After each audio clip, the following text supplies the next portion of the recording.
Salut, c'est Arthur de Mag en direct du Festival de Cannes et aujourd'hui on va vous parler de notre petit chouchou pour la Palme d'Or et il s'agit de La Petite Dernière de Afzia Herzi.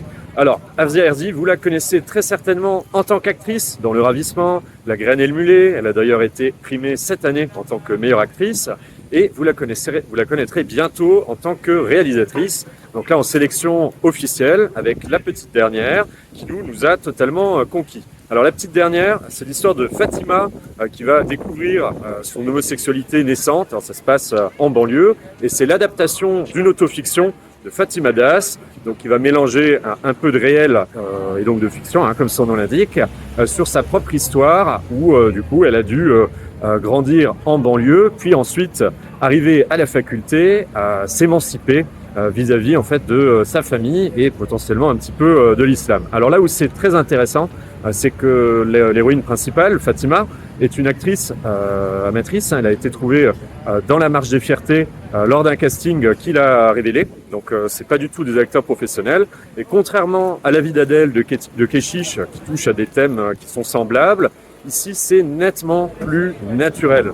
L'image va s'ouvrir progressivement au niveau des scènes, notamment de sexe. Elle va se libérer, à l'image d'ailleurs d'un corps qui va apprendre à s'accepter, qui va se libérer du dogme et également en partie de la religion. Mais c'est toujours fait avec un équilibre profondément intelligent. Il ne s'agit pas de faire un film anti-islam, c'est pas du tout ça.